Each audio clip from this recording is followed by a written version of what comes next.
One of the biggest challenges of buyers today is that rates are too high. Guys, today I'm going to give you a phenomenal solution to that problem. You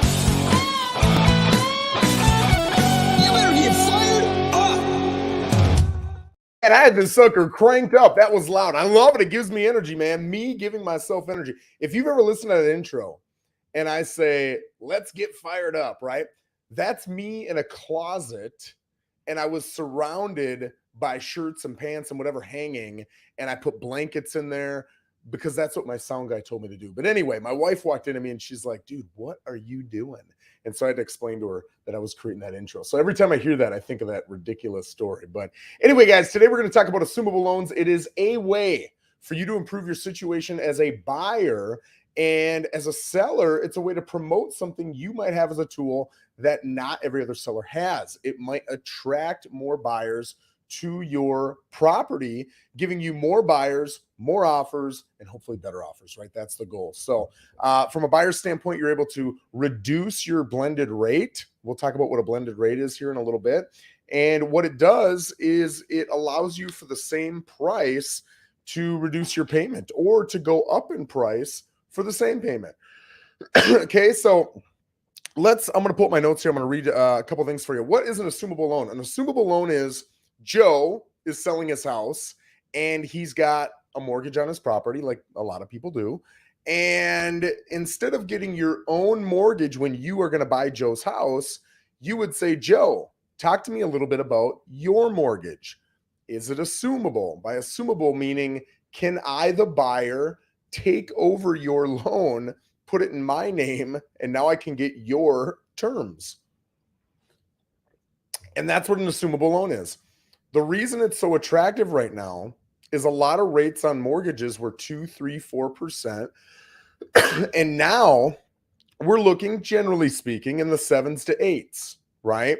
So one of the biggest hurdles we've got right now from buyers is, you know what, we're just going to wait till rates come down. Well, the challenge is rates might go up, right? We're at average rates over the last 50 to 75 years right now.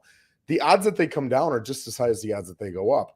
The second problem is if they come down, it's almost assured that prices are going to go up because of all the buyers that are sitting on the sidelines right now waiting for rates to come down. So it's kind of a double-edged sword, right? So if you can get in right now as a buyer, assume that low interest loan, now you're in a much better position. So I had talked about a blended rate at the beginning. What did I mean by blended rate? Well, let's take an example, right? And there's a lot of asterisks to what I'm about to say. What I'm about to say is not a perfect example. There's a lot of different things I don't want to get into details with because I don't want to bore you. But if you call me, DM me, text me, whatever, I'll certainly get into the details with you.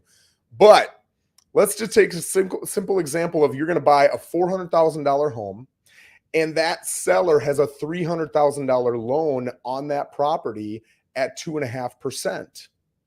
You're going to take on or assume that $300,000 loan at 2.5%, and you're going to go get another loan at $100,000. 300 plus 100 equals the 400, and that loan is at 9%.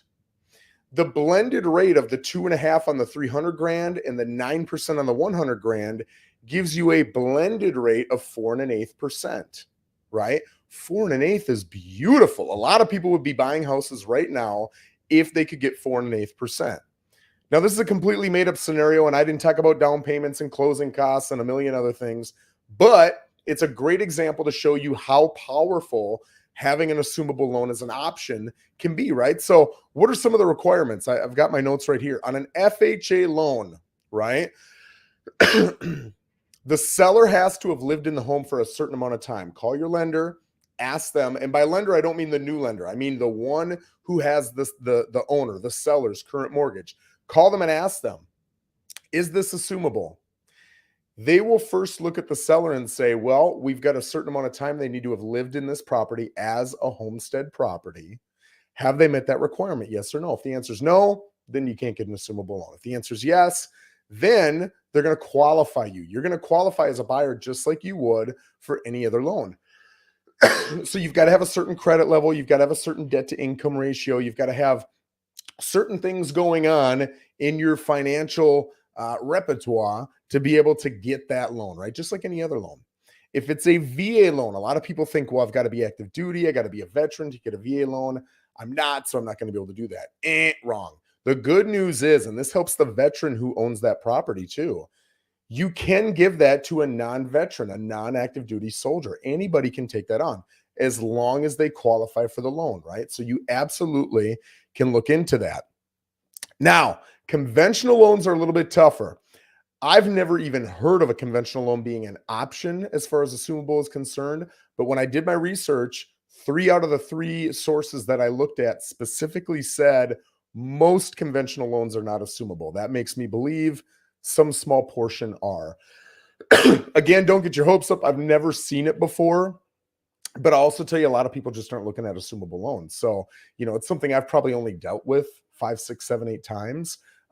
Just because you've got to have the person having lived there for so long. You've got to have people who are aware of it. You got to have people who don't have financial options. You got to have so many things line up, and you've got to be educated. Not a lot of people are educated on this. So hopefully you guys listening will use Assumable loans at a greater rate than most people, right?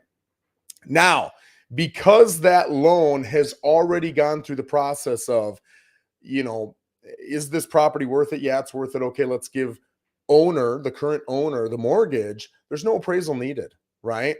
Because if they don't sell the home, they're still stuck with that mortgage. They're still just as much at risk as they would otherwise be. Okay, so there's no appraisal needed. Now, if you're going to get that second mortgage in that example I gave you, where you're buying a $400,000 property and the current loan is at 300 grand, that second loan you're taking on that $100,000 loan, that lender might require you to get an appraisal because they're a second mortgage, meaning if you go into default, they're the second person to get paid off after that primary gets paid off, right? So for that reason, they are likely going to require an appraisal. When I say likely, it depends on how much cash you've got down. If you're bringing 20, 30, 40% cash to the table, you might not need an appraisal. It's going to be lender specific, property specific. So why do buyers and sellers care? A seller is able to promote that they've got an Assumable loan, promote the interest rate, promote a scenario where it would work out. And now a buyer can clearly see, or an untrained agent, which there's a lot of them who don't understand Assumable loans. An untrained agent can see that, call the trained agent. We can explain it to them how it works, and they can get their buyer interested. Now, even if that home would have been 2, 3, 4 on their list of desired homes, they might go after it just because it's financially the most intelligent option for them, right? Maybe option 1, 2, 3 don't offer that, and their rate would be so high that their payment is ugly to them. The payment on yours is beautiful, even though you're my second choice, right? So you're going to attract a bigger pool of buyers. And that's always the goal from a realtor standpoint. How do I take that buyer's pool and make it bigger? How do I attract them? How do I attract their buyer's agents? How do I use the verbiage, the photos, everything else? That Assumable loan is one more thing. And it's obvious why a buyer would like it, right? A buyer would like it because you are able to take over a property, use that loan, and it lowers your blended rate. All right. Now, go back to that $400,000 example that I gave you. If you've got that other $100,000 in cash, you might only need the $300,000 loan. So now there is no blended rate of 4 1/8. It's just the 2.5 in the example I gave you on that first mortgage, right? So it really depends person to person. This is something you're absolutely going to want to talk with a professional on. You're going to want to go over your specifics, your personal specifics, because it's going to differ from person to person. But absolutely, as a buyer, do it. As a seller, make sure that you are with an agent who understands this and can promote it to the buyers that they come in contact with if you have an FHA and or a VA loan, right? Guys, if you've got any questions on this, or if you've got ideas for future videos, certainly let me know in the comments and I will absolutely get them up for you. I appreciate you joining me.